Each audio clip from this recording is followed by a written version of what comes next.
हाँ जी students, welcome to day 17। और आज के इस वीडियो में मैं आपको एक्सेल के दो बहुत ही इंपॉर्टेंट फंक्शन बताने जा रहा हूँ, सम इफ और सम इफ्स। ये फंक्शंस आपके डेटा को एनालाइज करने में काफी मददगार होते हैं और सम इफ और सम इफ्स की मदद से आप एक विशेष शर्त के आधार पर डेटा को जोड़ सकते हैं। तो सबसे पहले हम लोग सम इफ फंक्शन देख लेते हैं। नाम से पता चल रहा है, सम मतलब जोड़ना हो गया और इफ मतलब कंडीशन, यानी कि अगर आपको किसी डेटा में कंडीशन के आधार पर कुछ भी जोड़ना होगा तो आप बेसिकली हम लोग सम इफ फंक्शन का यूज करेंगे। तो जैसे आप इसका सिंटेक्स देख रहे हो, सबसे पहले आप एक रेंज दोगे जहां पे आपका क्राइटेरिया होगा और उसके बाद अपना क्राइटेरिया टाइप करोगे और देन उसके बाद फाइनली हम लोग एक सम का रेंज देंगे। तो देख लेते हैं हम लोग सम इफ फंक्शन को डेटा पे कैसे इस्तेमाल करते हैं। तो सिंपली इससे पहले हम लोग देखो सम को समझ लेते हैं। देखिए सम फंक्शन हमने पहले वीडियो में सीखा था। अगर ये जो डेटा आप देख रहे हो प्रोडक्ट का जो सेल्स रिकॉर्ड है आपके पास, अगर मुझे इसमें से सिर्फ और सिर्फ इन सेल को टोटल करना है विदाउट एनी कंडीशन, तो मैं क्या करूंगा, यहाँ पर इक्वल टू सम लिखूंगा एंड देन उसके बाद मैं टाइप कर दूंगा एक रेंज दे दूंगा, यानी कि ये सेल का जो अमाउंट है ये रेंज मैंने दे दिया, ब्रैकेट बंद किया, एंटर मारा, तो ये रहा इसका टोटल सम। लेकिन वहीं पर अगर मान लीजिए मुझे इस डेटा में अगर सिर्फ मुझे एप्पल प्रोडक्ट का ही, यानी कि इसमें जो एप्पल प्रोडक्ट है उन्हीं को अगर मुझे जोड़ना हो, तो यहाँ पर एक एप्पल जो है मेरा क्या आ गया, क्राइटेरिया आ गया, कंडीशन आ गया, और मुझे सिर्फ इसमें से कहा गया कि एप्पल का जो सेल है वही आप जोड़िए। तो बस यहाँ पर हम लोग सम इफ फंक्शन का यूज करेंगे, जिसमें से आपको समझ में आ गया होगा एप्पल जो है आपका कंडीशन हो गया, और एप्पल किस रेंज के अंदर मिलेगा, ये प्रोडक्ट वाला रेंज के अंदर मिलेगा, और सम रेंज इसमें क्या होगा आपका, ये सेल आपका सम रेंज हो जाएगा।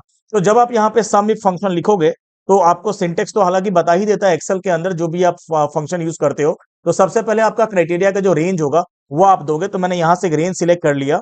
देन उसके बाद आप क्या दोगे, क्राइटेरिया।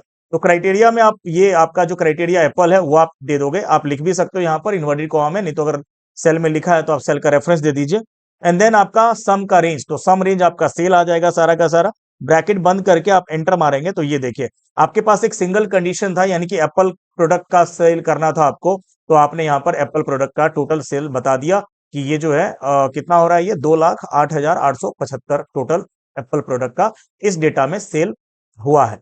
तो आपने देखा किस तरह से अब यहाँ पर आप कोई भी डेटा चेंज करोगे। फॉर एग्जांपल मैंने लिखा मैंगो, तो मैंगो का मुझे टोटल सेल यहाँ पे बता देगा। अब इसमें से आप कोई भी यहाँ पे डेटा चेंज करोगे, प्रोडक्ट चेंज करोगे, तो उसका टोटल सेल आपको बता देगा। और जैसे मैंने आपको बताया है कि डेटा को एनालाइज करने के लिए काफी ज्यादा यूज होता है, तो आप इस सम इफ फंक्शन को यूज करते हुए आप इस कंडीशन के आधार पर आप जोड़ कर सकते हो। सम इफ फंक्शन समझ गए होंगे, तो सम इफ भी बिल्कुल सिमिलर फंक्शन है।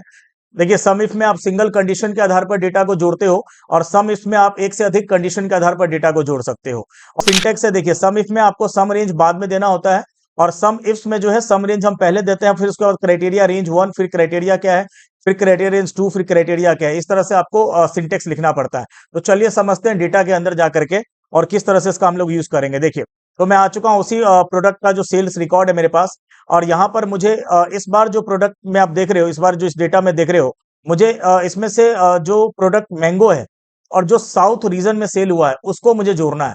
यानी कि मेरे पास दो दो कंडीशन है, यानी कि प्रोडक्ट मैंगो होना चाहिए और रीजन जो होना चाहिए वो सेल।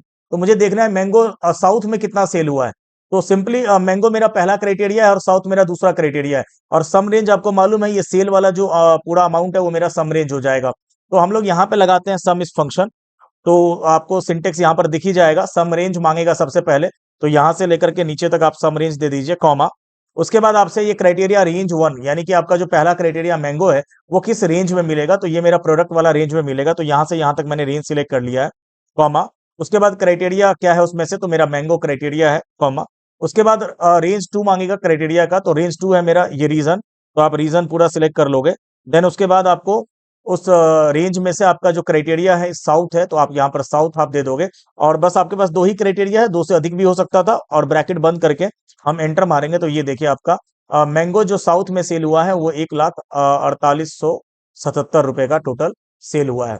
अब आपको मालूम ही है कि अगर एक बार आप फंक्शन लगा देते हो एक्सेल के शीट में, तो आप यहाँ पे प्रोडक्ट भी चेंज कर सकते हो और रीजन भी चेंज कर सकते हो। जैसे फॉर एग्जाम्पल मुझे एप्पल प्रोडक्ट देखना है कि एप्पल साउथ में कितना सेल हुआ है या एप्पल ईस्ट में कितना सेल हुआ है, तो आप इस तरह से यहाँ पर आप प्रोडक्ट या रीजन को चेंज करते हुए आप यहाँ पर टोटल सेल देख सकते हो। तो आपने देख लिया होगा किस तरह से हम दोनों फंक्शन को यूज कर सकते हैं। सम इफ एक सिंगल कंडीशन के आधार पर आप डेटा को जोड़ते हो, और सम इफ जो है एक से अधिक कंडीशन अगर आपके पास है तो आप डेटा को जोड़ सकते हो।